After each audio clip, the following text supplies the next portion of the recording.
Hi everyone, it's Desiree Caskey back for our second tutorial video on creating a virtual classroom.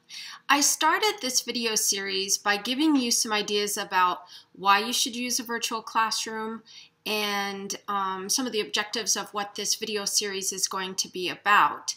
This video series is going to be pretty quick and it's just going to show you a couple other image search options and then how to get started in your virtual classroom.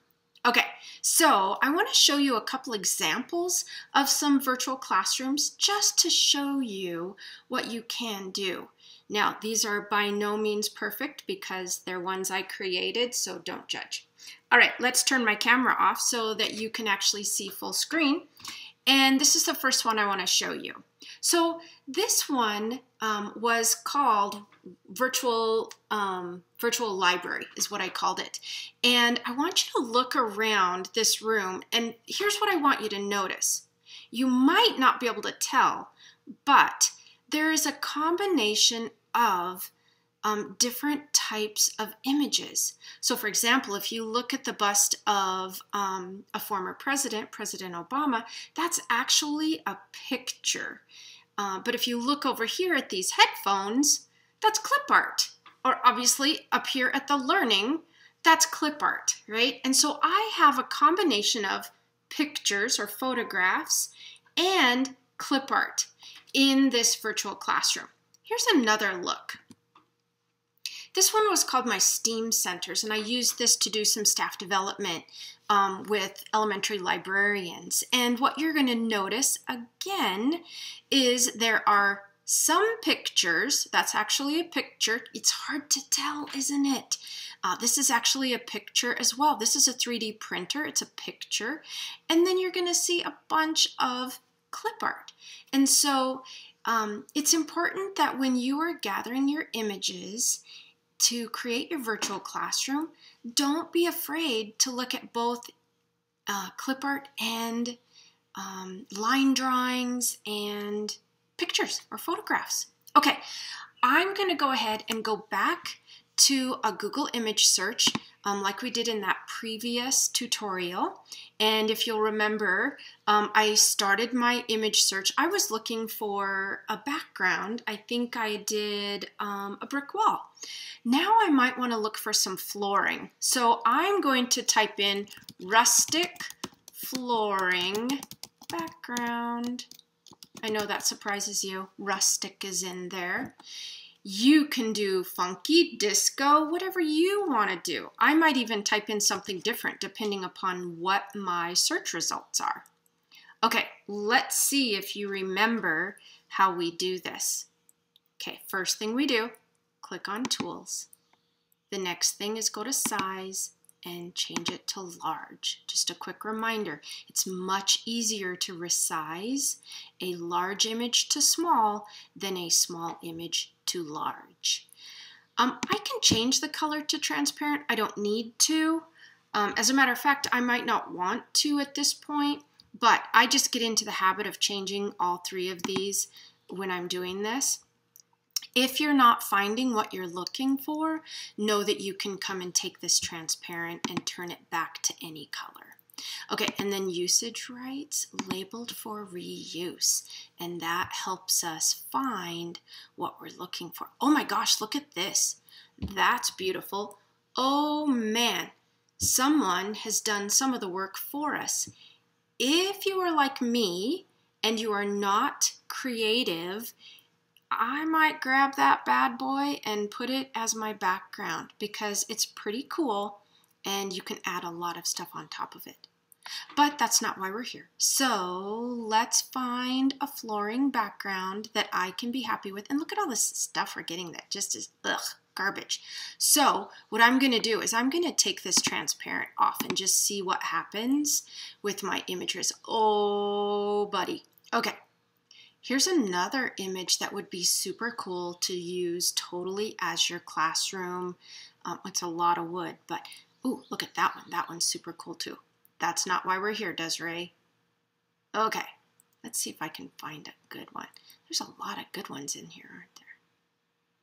I like the images that kind of go backward. It looks a little bit more realistic when you're putting in your classroom flooring.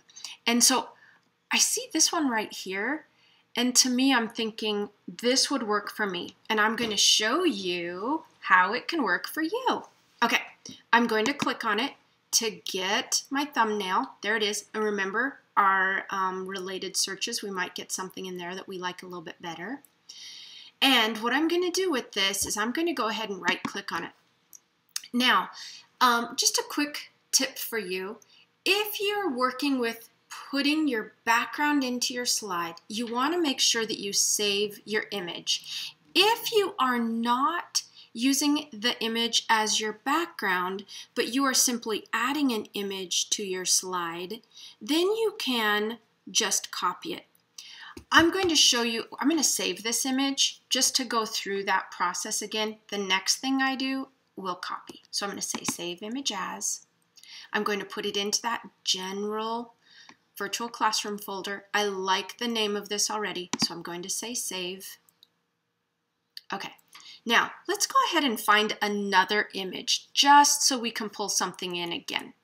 I like to put in, let's see, how about a potted plant? And remember, I took that transparent off, so I'm going to turn that back on so I don't forget. I gotta wait for my computer to catch up with me. There we go, transparent.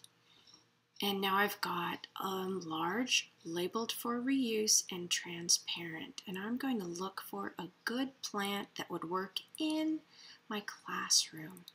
Now, right now, I'm not really sure what might work, so I might gather a couple of different plants just to see what they look like. This is interesting. I might, and I like that it's basil because it's herbs, so that might be something we would use. Let's take a look at this house plant and see what we get. Haha, okay. Now, notice, that doesn't even look like a plant, but oh well. We'll use it for this tutorial. All right, notice how my background is a checkerboard. That's how you know the image is going to be transparent. If you don't see that checkerboard, your image isn't going to be transparent, and you're going to see the difference in just a second, because what I'm going to do is I'm going to download this image. So I'm going to save the image as, and this is called a house plant, but I'm going to do this, tea house plant, and I'll show you why in just a second. Save that puppy. I'm going to come back. Let's just exit out of here.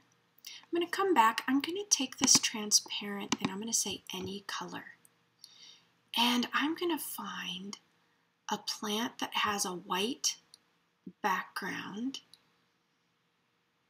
like this one. And I'm going to click on it. I can't use that one. Why can't I use that one to show you this example? Because it has the checkered background. Stinkerama. So let's use this one. Hopefully this one will work.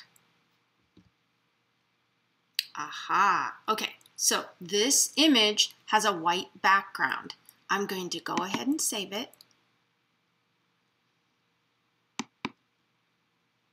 And I'm just going to call this plant. Okay, you're going to see the difference here in just a minute.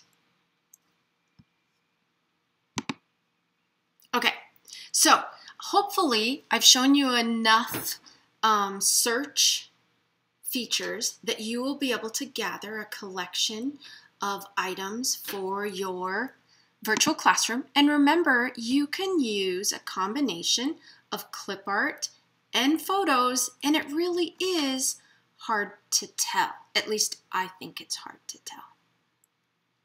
All right,